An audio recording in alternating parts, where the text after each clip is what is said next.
What is happening, guys? Cowboy here, and welcome back to part 30, the final episode of our Sekiro walkthrough. So, as I mentioned at the end of the last episode, we are now going to get the 3 remaining endings needed for the game. And to do this, you're going to have to back up your save. So, I'm going to show how to do this on PC. As I mentioned back on the Ashina ending episode, if you're on console, you're going to have to either back up your save via the cloud or via a USB. So look into that if you don't know how. Now, as for PC, this is actually pretty straightforward. First, you're going to go to the folder that has Sekiro. It's pretty easy. The default would be C:/users/ mine's Bill because that's my name, /appdata/roaming/Sekiro. This folder right here, the one with all the numbers, that has all of your save info. Now for me, all I'm going to do is just right click it, add to a zip archive, and there's our save backup. If you don't have zip, alternatively you can take it, copy it, go to your desktop, paste it over there. You know, whatever have you. The idea is you just need to make a copy of that file. After you've made a copy of the file, we're set and ready to go back into the game.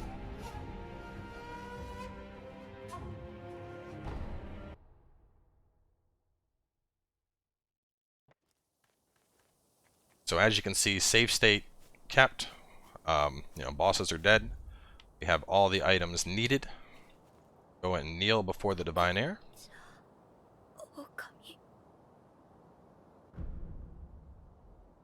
And you can see we can now pick. So giving him the divine dragon's tears will get you your first ending. Tears in Everblossom, second ending. Dragon tears and frozen tears, the third and what's considered to be the true ending. So let's start things off with giving the divine dragon's tears.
And that should achieve your Severance ending.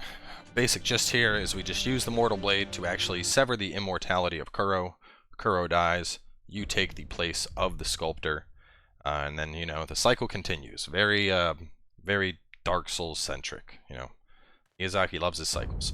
So anyway, from here, quite easily, just go to quit game, hit yes, and then once you are at this menu, I'm going to do the we're just going to pull our save on over. So just to show it, Gonna pop this on up. Going to take this one, just delete it. Take this one, extract here. That easy. Otherwise, if you pasted it somewhere, just drag the folder back over. Go back to the game.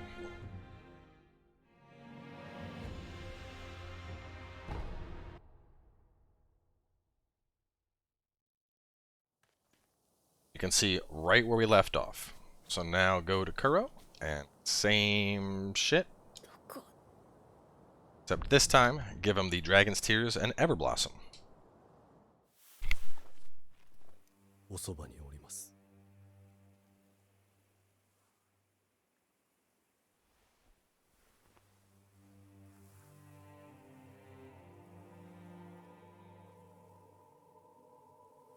竜の涙。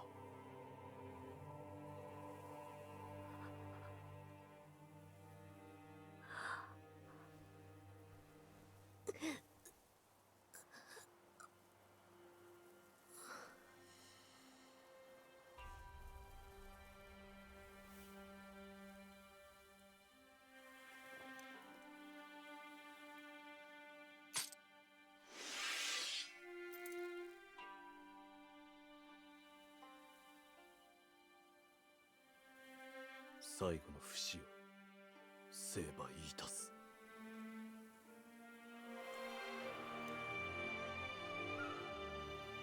人として生きてくだされ。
行かれるのですね。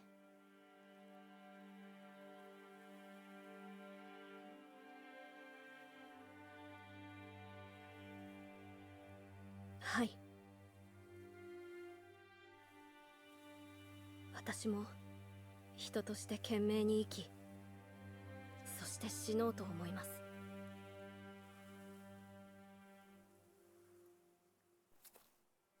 我が忍びがそうしてくれたように。エマ殿にもお世話になりました。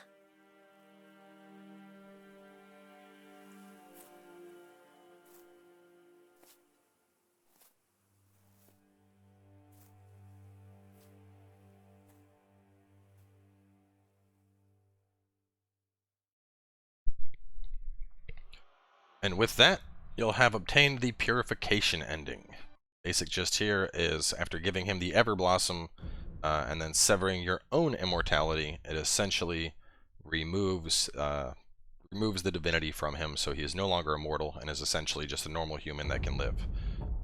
Same thing again with the game. Back to this screen. One last time. Delete. Extract here. Start the game. And I always recommend doing it from this screen before you press anything, because that way you know the save state is in a neutral. You know, there's no saves going on. It's before you've clicked load. You know, you shouldn't mess up anything. And now for the fourth and final ending. Dragon Tears and Frozen Tears.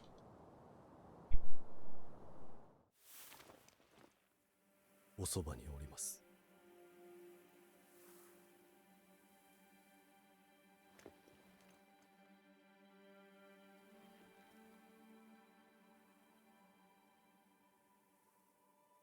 竜の涙を。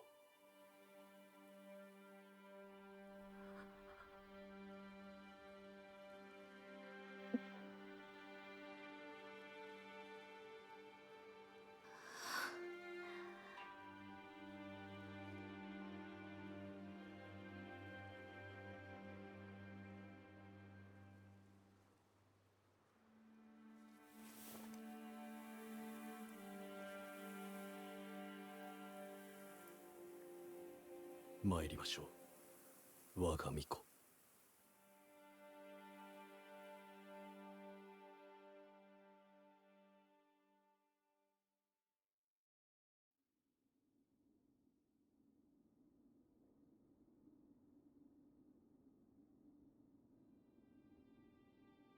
九郎殿、今はどうか安らかに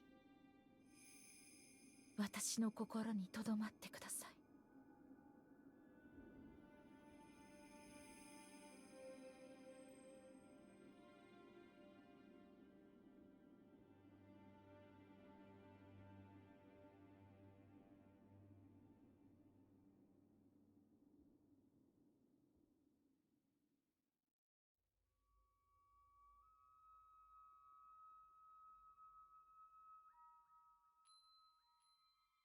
さようなら、みんな。私は行かねばなりません。我らの因果を断ち切るために。とても長い旅になります。それでも共に来てくださるのですか？はい。ありがとう、竜の忍びよ。九郎殿も喜んでおります。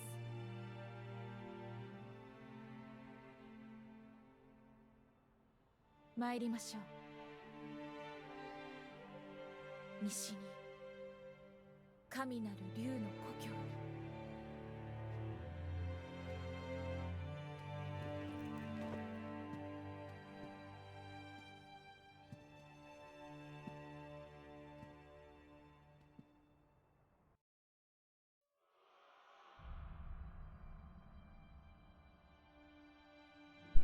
And so with our final ending, return ending, we essentially get sucked on, well, Kuro gets sucked on up into the child of the rejuvenating waters, and of course we begin our journey to the west, return the divine dragon to its birthplace, and remove immortality from the world altogether. Now, with all three endings done, we're not quite done yet. We're close, but not quite. The last thing I want to touch on is getting your platinum. You know, a lot of people have said, is this going to be a platinum guy? You know, what else do I have to do to get my plat, basically? And pull up this. Taking a look over here at the achievements, see scrolling down that I am missing the platinum. You know, all achievements have been unlocked, master, prosthetic, and 2 more. Going to global, we're going to talk about what those are and how to get them, because they're not something you can get in just one playthrough. The first you're missing is going to be height of technique. This one, at the end of the day, it's just going to require farming. You have to unlock every skill in the game. We have all the skills available, it's just going to take a lot of points to unlock them. So if you want to get that, you just got to keep on playing. Whether that's a new game or a new game plus is up to you, but you're going to need to unlock every skill for that trophy. Moving on from there, we have Master of the Prosthetic. Upgrade all prosthetic tools to their limit. This one's pretty straightforward. It's just going to require some farming. You are able to, look up where to farm various mats. I know the hardest one to find, the lapis lazuli. You can farm off those 3 purple dudes that we were fighting right before the divine dragon.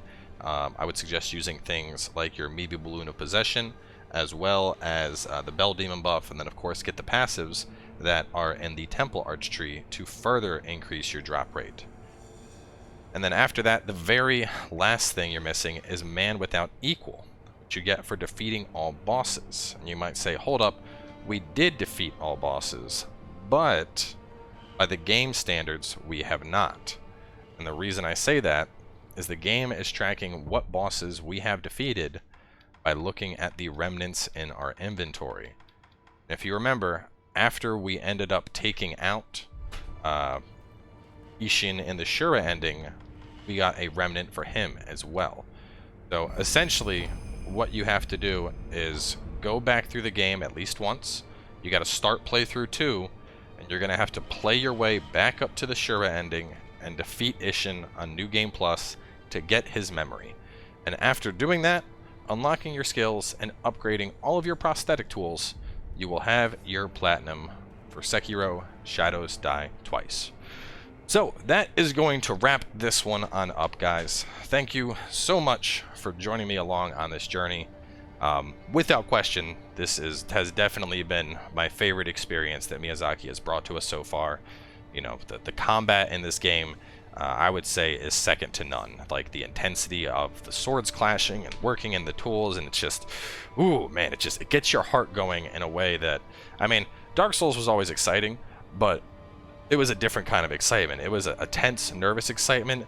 This is a, like, tense, in the heat of battle excitement, and I just love it. So moving on from here, more than likely I'll end up doing a New Game Plus run, you know, just to get my platinum. I'll probably end up streaming it as opposed to doing episodes like this, but I'll probably upload the streams just because you guys seem to like Sekiro. I'll end up breaking them up into either half an hour or hour blocks, more than likely just depending on progress, you know, like a 30-45 minute chunk of an area, 30-minute chunk of an area, hour chunk of an area, whatever have you. But either way, that is going to wrap things up for now. So once again, thank you all so much for joining me along on this journey. You know, it's all the viewership and all the support that makes these guides worth doing. So if there's any particular guides you guys are still looking for, I know I did the essential guide, I did the prosthetic guide, did a couple guides about farming. I know a couple folks have asked about mat farming guides, but you know, there's a couple different mobs. Honestly, I feel like that's kind of more of a wiki type thing. You know, you Google where to farm an item, the wiki says what enemy. I feel like it's kind of silly to put that in a video. But if there is a particular guide you think would be useful, please let me know down in the comments below. And other than that, thanks again for coming on by. Hope you guys enjoyed it, and I'll catch you next time with a different game.